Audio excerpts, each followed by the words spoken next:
É o primeiro debate das legislativas na TVI e na CNN Portugal. PS-PCP frente a frente. António Costa, Primeiro-Ministro, Secretário-Geral Socialista, e Jerónimo de Sousa, Secretário-Geral do Partido Comunista. Ao longo dos próximos 25 minutos, vamos tentar perceber o que falhou de facto no entendimento que tinham para termos chegado a esta crise política com o chumbo do Orçamento do Estado, saber o que os une ou separa nos programas eleitorais e o que se pode perspectivar desde já num possível entendimento entre comunistas e socialistas, tendo em conta o resultado das eleições de dia 30. Boa noite aos dois. O sorteio ditou que a primeira pergunta será feita a Jerónimo de Sousa. Já sabem ambos que 25 minutos terminam num instante. Jerónimo de Sousa, o que é que acha que vai acontecer se o PS vencer sem maioria?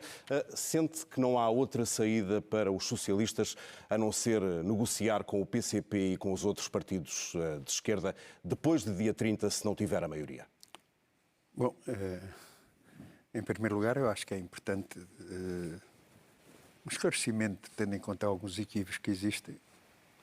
Estas eleições não são para Primeiro-Ministro, estas eleições são para eleger 230 deputados, que, mediante a correlação de forças, portanto, pode surgir portanto, uma solução portanto, governativa.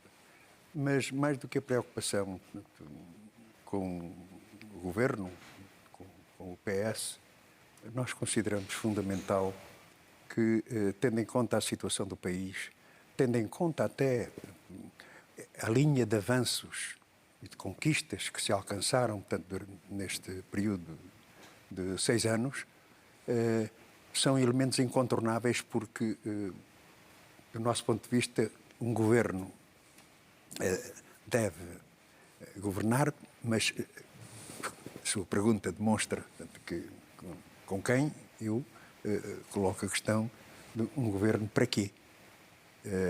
Para que realizar política. Mas já iremos falar dessas outras questões. A minha pergunta é muito direta. O que é que acha que vai acontecer? Que o PS vai sentir-se obrigado a negociar com o PCP e com os outros partidos de esquerda caso não obtenha a maioria absoluta?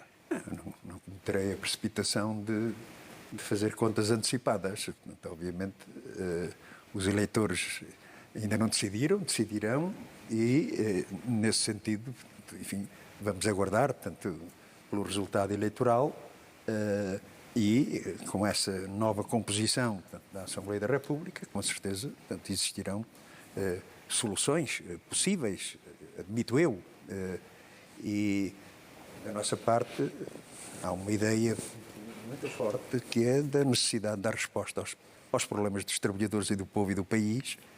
Vamos dar a nossa contribuição em relação, portanto, a uma questão que colocou portanto, a necessidade de uma convergência ou de convergências para resolver os problemas, para responder às pessoas.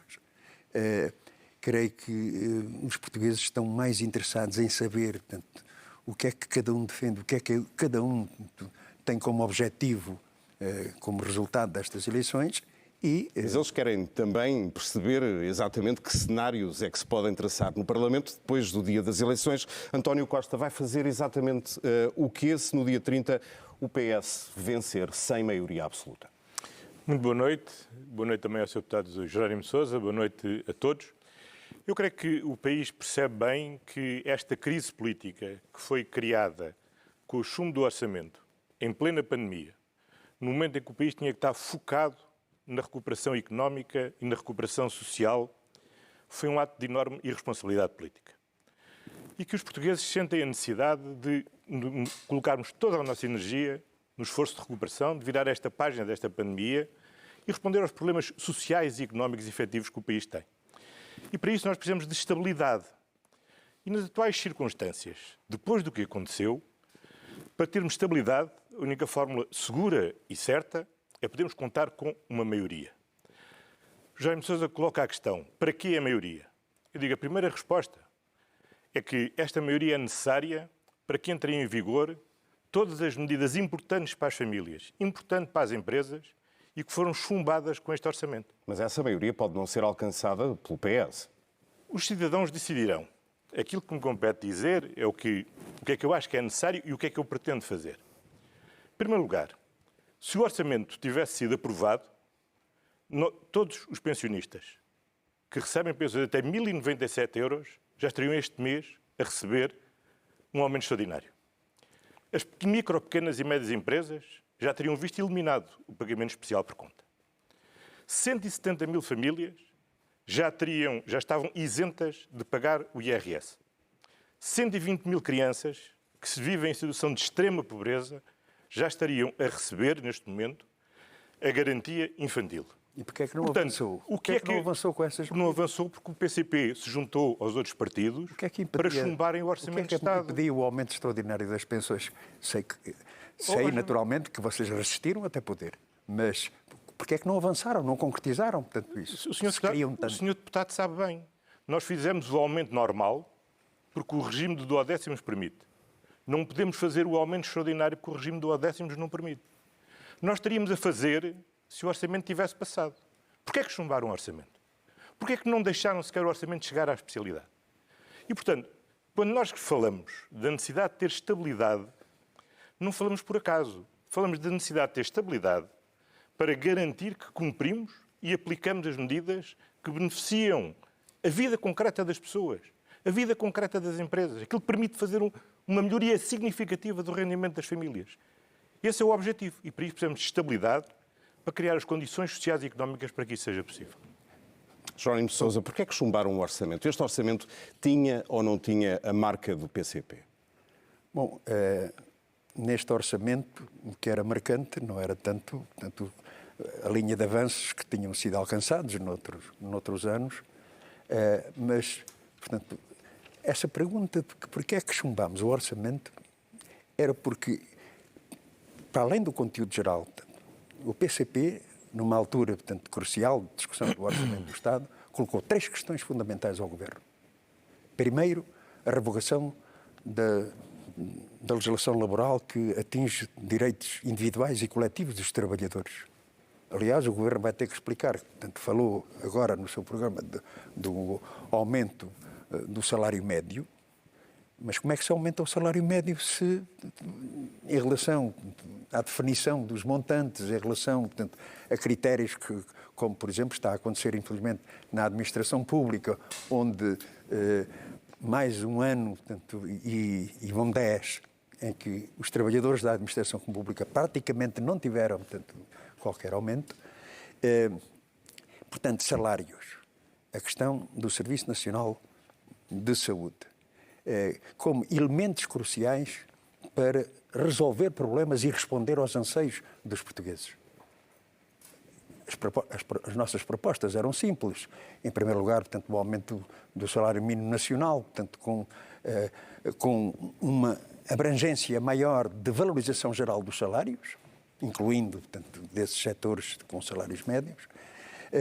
Depois, a questão do reforço do Serviço Nacional de Saúde, particularmente profissionais que, tendo em conta as suas carreiras, tendo em conta os seus salários, precisavam de facto de ter incentivos, tendo em conta o esforço titânico que realizaram durante esta fase da situação sanitária do país, pois o Partido Socialista, o governo do PS, chegou a um momento em que claramente desistiu e, em vez das soluções, começou a pensar em eleições.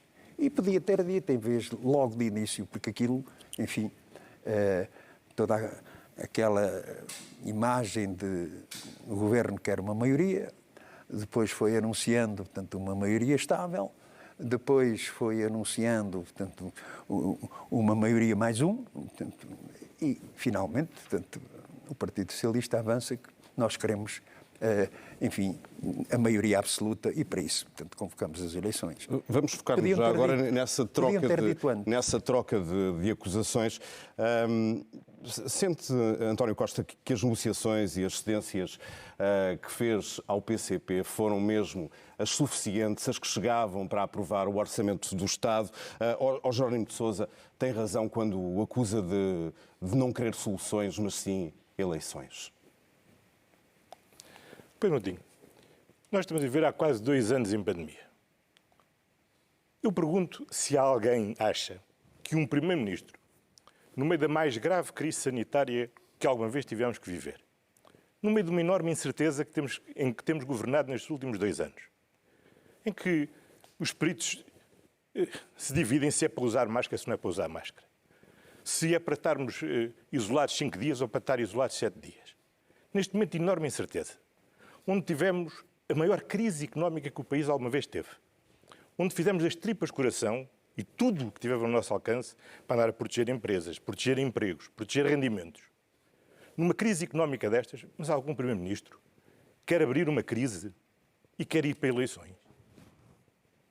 Mas algum Primeiro-Ministro em algum país do mundo provoca eleições antecipadas no meio de uma crise destas? Toda a gente sabe que nós fizemos tudo o que estava ao nosso alcance, até ao limite do razoável, para poupar aos portugueses esta crise política. E é por isso que dizemos que é preciso uma maioria a seguir, porque não queremos que os portugueses continuem a viver de crise em crise e com governos provisórios de 2 anos. Mas não era possível ter chegado mais longe no orçamento e atender assim às reivindicações do Partido Comunista e do Bloco de Esquerda? Houve um tema fundamental, que foi do aumento do salário mínimo nacional. Nós fizemos este ano o maior aumento do salário mínimo nacional de sempre, 40 euros.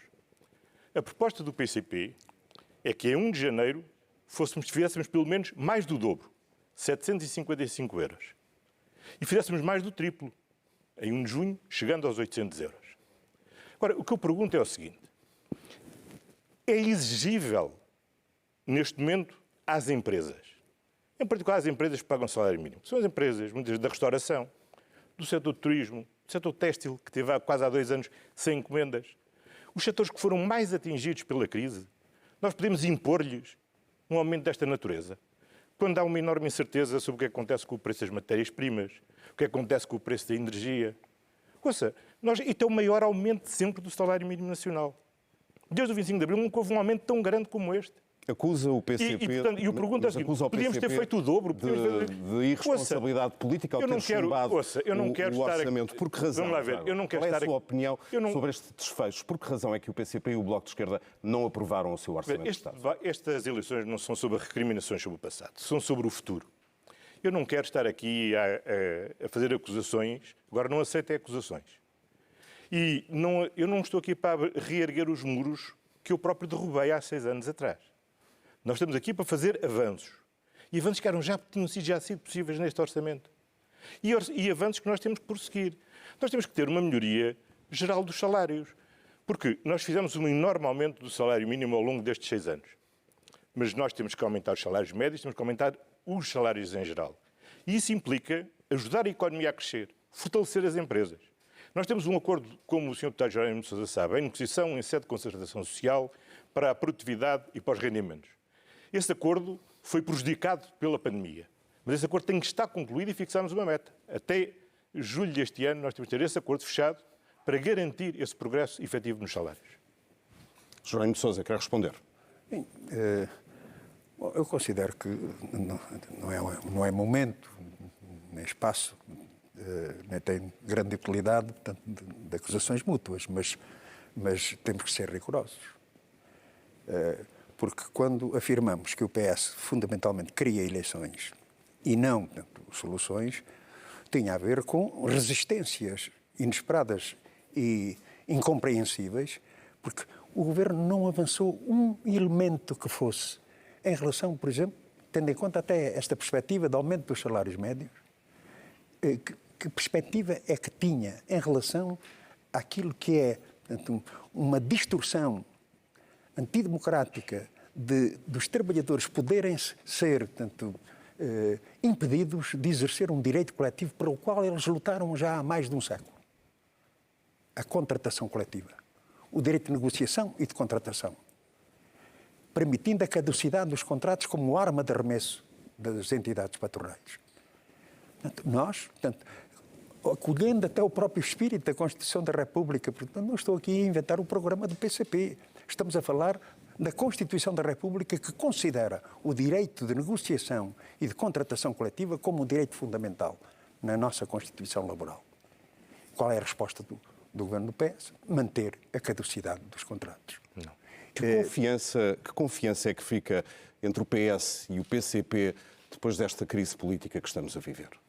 Bom, eu acho que não há aqui inimigos, existem naturalmente adversários políticos, mas eu não, portanto, digamos, não tenho a ideia desse discurso belicista, portanto, enfim, a nossa crítica é clara, portanto, mas, digamos, numa perspectiva também de encontrar soluções. O país precisa de soluções. Precisa de soluções em relação à questão da contratação coletiva, em relação ao aumento geral dos salários, em relação a outras medidas que muitas foram alcançadas neste período dos últimos 6 anos, de garantir, por exemplo, o direito à creche das crianças, por exemplo, permitir mais justiça social. Vi o programa do PS e o que é que achou do combate à pobreza, ontem, do combate à pobreza, secretário-geral do pois PS? O Partido Socialista não assume isto. Um pobre tem uma reivindicação, uma aspiração de fundo. Não é com um subsídio deste, assim ou assado. Portanto, é deixar de ser pobre. E trabalhando, ganhando 700 euros ou menos. Portanto, naturalmente, se quer esse jovem casal que quer construir, portanto, o seu lar, que quer, portanto, enfim, ter trabalho com direitos, tem um contrato a prazo, tem um trabalho temporário, não tem dinheiro para a renda, não pode constituir vida, eu pergunto se isto, digamos, é ou não, portanto, uma necessidade, uma emergência nacional de combate às desigualdades, às injustiças, incluindo, portanto, à própria pobreza. Eu queria perguntar-lhe, António Costa, que confiança é que fica entre os dois, não entre os dois como pessoas, mas entre os dois partidos nas relações futuras depois do que aconteceu nos últimos 3 meses, e se não teria sido, de facto, possível, pelo menos, encontrar aqui um ponto de encontro nesta questão do salário mínimo que aparentemente terá sido a gota d'água? Bom, vamos ver. Quanto ao salário mínimo, eu insisto, nós fizemos o maior aumento de sempre.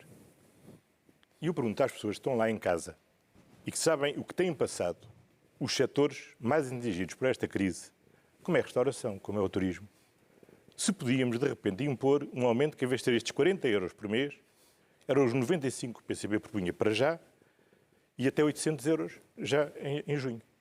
É que não vai ver, é que o salário mínimo não é pago pelo Estado, é pago pelas empresas.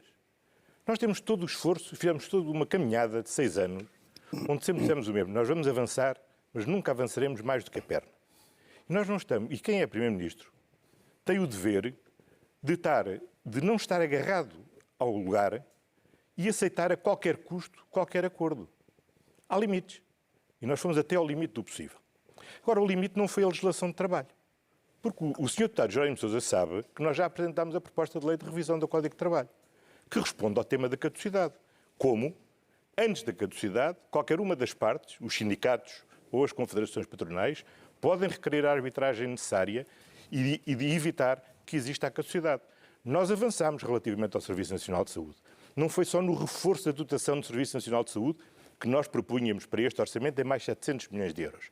Era também na regulamentação da carreira dos técnicos de diagnóstico, era a devolução dos pontos aos enfermeiros que perderam esses pontos quando houve a mudança de carreiras, era prosseguir o reforço dos profissionais de saúde. Nós, nestes 6 anos, reforçámos o quadro do Serviço Nacional de Saúde em 28 mil profissionais. Em termos líquidos, entre os que saíram e os que entraram, são mais 28 mil profissionais. Nós temos que melhorar as condições de remuneração e de carreira, designadamente nas carreiras como, por exemplo, a medicina geral e familiar, de forma a garantir que há médicos de família. E temos propostas concretas no nosso programa do Governo. Quando nós dizemos que vamos generalizar até para cobrir 80% da população o modelo das unidades de saúde familiares, que têm sistemas remuneratórios mais atrativos, estamos a fazer isso. Quando dizemos que vamos dar incentivos à fixação nas zonas mais carenciadas, estamos a fazer isso.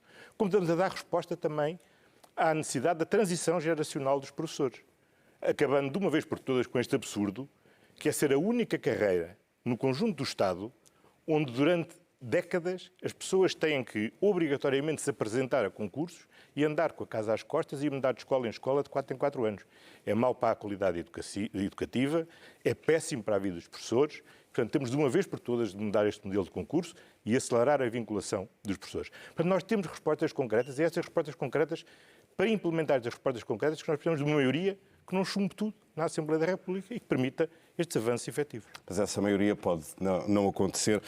Jerónimo de Sousa, é por isso que estamos aqui, é para explicar aos portugueses o que queremos fazer e porque é que é necessária essa maioria. Catarina Martins disse, ainda no debate desta tarde com o livro, que António Costa é, nesta altura, um obstáculo. É assim que o vê também?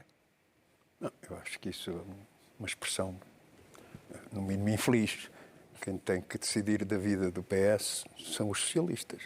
E nesse sentido, até por uma questão de respeito pela independência e autonomia de cada força política, incluindo, portanto, o Partido Socialista, não estou a ver jeito na maneira de colocar isso em cima da mesa nesses termos. Portanto, eu tenho, portanto, enfim, interesse muito particular por um ditado popular, portanto, quem sabe do convento é quem lá vive dentro. Portanto, e naturalmente isso é uma responsabilidade do Partido Socialista, escolher os seus órgãos, portanto, escolher os seus dirigentes e que não deve haver qualquer ingerência nessa matéria. Portanto, nos últimos 2 anos, sobretudo, não sentiu dificuldades ou, pelo menos, não achou que foi diferente estes últimos 2 anos, nesta legislatura, do que os primeiros 4 anos da geringonça nas negociações que eram travadas? Não, portanto, no plano do relacionamento, tanto pessoal, portanto, creio que não houve nenhum problema significativo.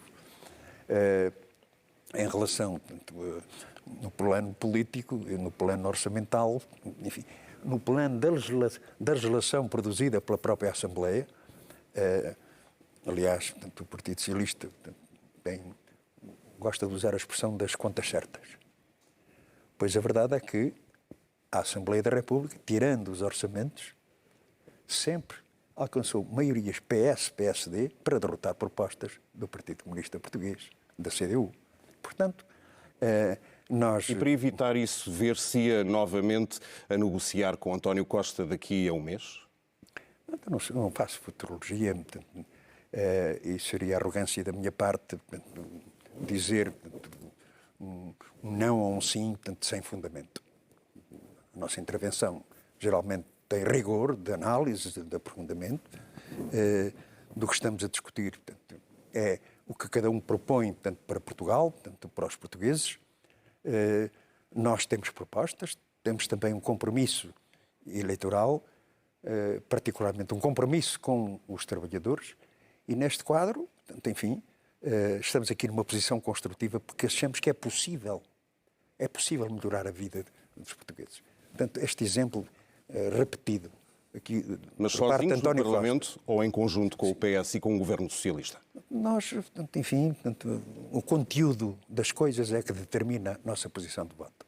Portanto, mais do que ser apresentado por este ou por aquele, é, digamos, a validade dessa mesma proposta, venha onde vier. Portanto, merece sempre, portanto, a nossa apreciação e, nesse sentido, estamos aqui numa posição construtiva porque nós continuamos a querer soluções para o país. Vou colocar a última pergunta a António Costa e pergunto-lhe se para si a geringonça já morreu de vez, aliás, ou se os resultados das eleições podem obrigá-lo a repensar. Imaginemos que no dia 30 o PSD vence, mas a maioria no Parlamento continua a ser de esquerda.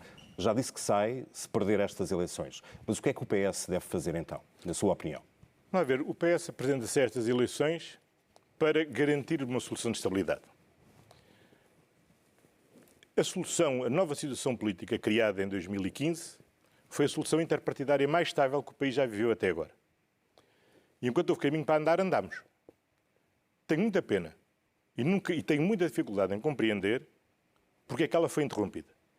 Tenho muita dificuldade em compreender porque é que no momento da mais grave crise pandémica, de uma brutal crise económica, de uma brutal crise social, com o orçamento mais progressista que alguma vez foi discutido na Assembleia da República, ele foi chumbado na Assembleia da República.